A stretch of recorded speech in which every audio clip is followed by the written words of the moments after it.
আর এই মানুষগুলোর তো ভোটটা পেতে হবে। তো ভোটটা পাইতে হলে একটা সুন্দর শব্দ দরকার, যে ভাই ঠিক আছে আমাকে দিয়ে আমি মদিনা রাষ্ট্র কায়েম করবি, মদিনা রাষ্ট্রের আদলে আমি রাষ্ট্র কায়েম করবো। সে নিজে জানেই না মদিনা রাষ্ট্র কি।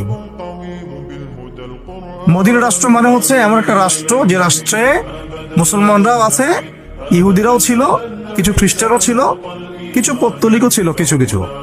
কিন্তু এই রাষ্ট্রের শাসন ক্ষমতা মুসলমানদের হাতে ছিল, মুহাম্মদ সাল্লাল্লাহু আলাইহি ওয়াসাল্লামের হাতে ছিল, সাহাবায়ে কেরাম তার অনুসারী ছিলেন। এখানে পশ্চিমা কোনো তন্ত্রমন্ত্র ছিল না, ওই জমিনটা আল্লাহর ছিল, ওখানে আল্লাহ পাকের বিধান বাস্তবায়িত হয়েছে, শরিয়া বিধান। ইহুদিদের সাথে আমাদের চুক্তি ছিল, ওরা চুক্তি ভঙ্গ করেছে, এরপর ওদের সাথে যুদ্ধ হয়েছে।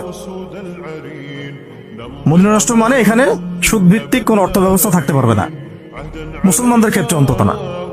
ইহুদিরা করলে করবে, ওটা ওদের বিষয়। মদিনা রাষ্ট্রকে সেটাই বোঝে না, মদিনা রাষ্ট্র কায়েম করতে চায়। মদিনা রাষ্ট্র মানে চুরি করলে চোরের হাত কেটে ফেলতে হবে। মদিনা রাষ্ট্র মানে হচ্ছে জিনা করলে প্রকাশ্যে 100 বেত্রাঘাত করতে হবে, প্রমাণ যদি হয়। প্রমাণ আবার হইতে হবে, প্রমাণ না করে যদি কেউ উল্টা পাল্টা একটা ইলজাম দিয়ে দেয়, তাহলে ওদেরকে আবার 80 লাঠি মারতে হবে। মিথ্যা একটা অভিযোগ দিয়ে দিল, ওকে আবার 80 লাঠি মারতে হবে, 80 লাঠি।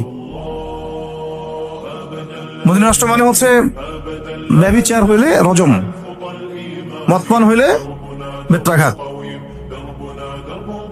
মদিনা রাষ্ট্র মানে যে রাষ্ট্রের মধ্যে নবী সাল্লাল্লাহু আলাইহি ওয়াসাল্লামের আদর্শের বিপরীতে কেউ নতুন কোন আদর্শের কথা বলতে পারবে না। আর নতুন করে কেউ নবুয়ত দাবি করা তো বহুত দূরের কথা। কেউ মুরতাদ হয়ে গেলে মৃত্যুদণ্ড, ধর্ষণ করলে মৃত্যুদণ্ড, ডাকাতি করলে একদিকের হাত কেটে ফেলবে, একদিকের পা কেটে ফেলবে। মদিনা রাষ্ট্র বুঝে? মদিনা রাষ্ট্র কাকে বলে? মদিনা সনদ অনুযায়ী মদিনা রাষ্ট্র করবো, ইস্তেহার, এত সহজ।